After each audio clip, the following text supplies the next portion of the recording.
Hey teachers, in this video I'm going to show you how to do an analysis of a job ad. This is related to your employment outlook report. I've got the assignment description up here in Canvas, and I want to underscore the fact that while this is a team project, there is a substantial individual aspect to this report. And one of the challenges of this report is taking all of the data that each individual team member does and synthesizing it into one coherent 3,000, 3,500 word report. So each of you is going to go off independently and conduct your own research and write it up, and then you're going to come back and you're going to synthesize all of that. We're going to begin by looking at secondary materials, and I've already geared you towards that. You're going to begin in the Occupational Outlook Handbook, which is put out by the Bureau of Labor Statistics. That's going to give you generalistic information about whatever field or job that you're looking for. And then, because this is primarily a primary research report, you're going to take that generalized data and begin to drill down, and that's where you begin to tailor the report to your specific needs, as well as maybe what the thematic thrust or focus of your team's project is. So I'm going to just skip on over here to the BLS, and you can see here that I already have the Occupational Outlook open for technical writers. And everything is laid out the same. It gives you some generalistic information here about median pay, entry-level education, related work experience. Now remember, this is your secondary source, so this just includes generalistic information across the United States.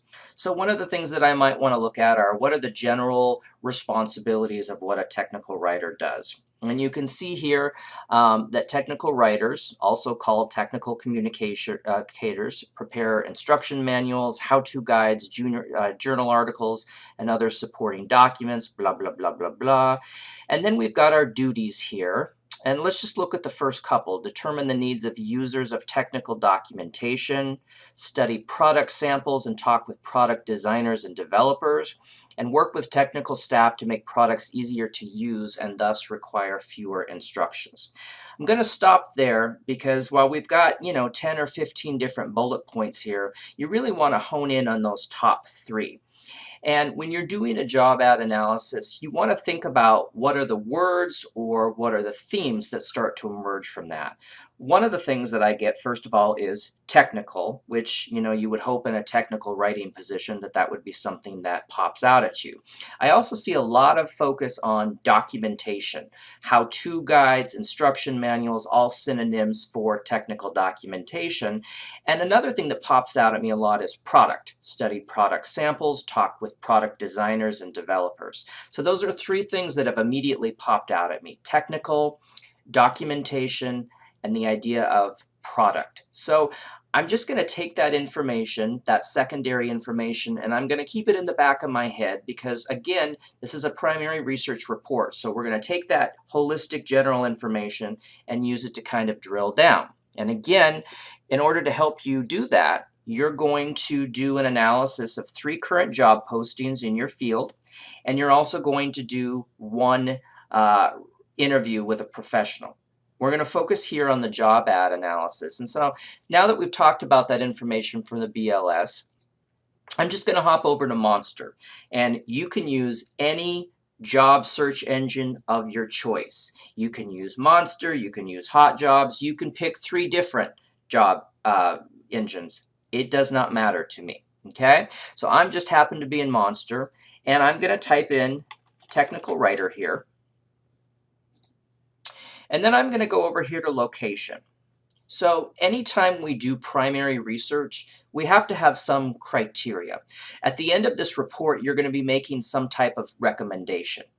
You're going to be forecasting the employment outlook of a field. You're going to be determining what the needs are in the future. And if you want your primary decision maker to accept that recommendation, you have to have some validity and reliability built in. You have to have some criteria. So part of that is I'm going to just look for technical writing positions in Texas. And this is going to help make my results more valid and reliable because I'm just looking at technical writing positions in Texas, but it's also going to help me personalize it because I might live in Texas and I might want to work as a technical writer in Texas, so I'm personally going to benefit from it. And it's also good information that I can take and I can correlate with that general information that I found in the Bureau of Labor Statistics. So remember, we found the idea of technical, documentation, and product. So I can see how a more localized tech writer ad might compare. And that's going to give me helpful information when I make recommendations. So I'm going to go ahead and search. And there are many, many jobs found in technical writing.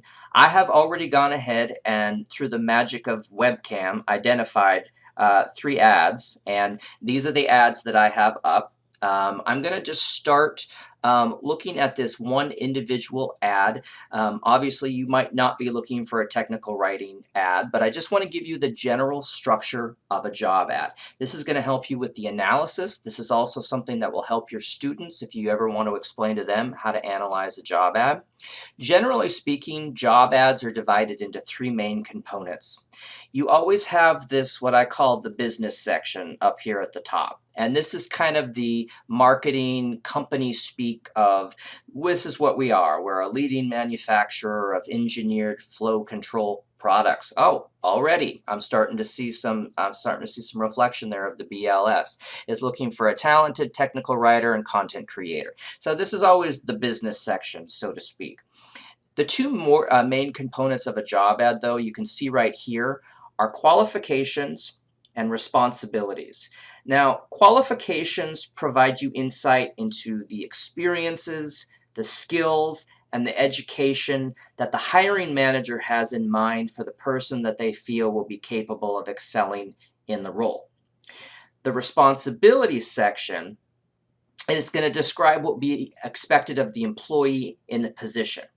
Now, you're often going to find that there are 5 to 10 bullet points in each of these sections, but research actually shows that the first 3 responsibilities and the first 3 qualifications are often the most important.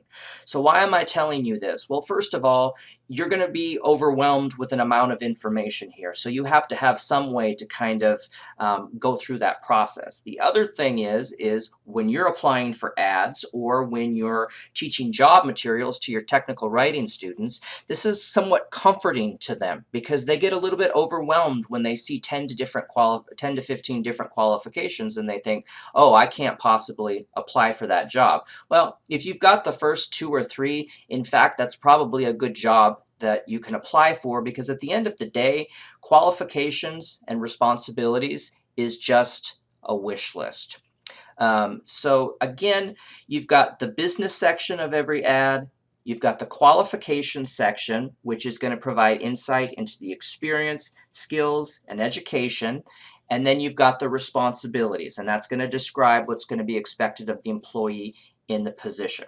So we began in the Bureau of Labor Statistics Occupational Outlook. We looked at general technical writing. We kind of got a little bit of an idea of what those generalist skills and qualifications are.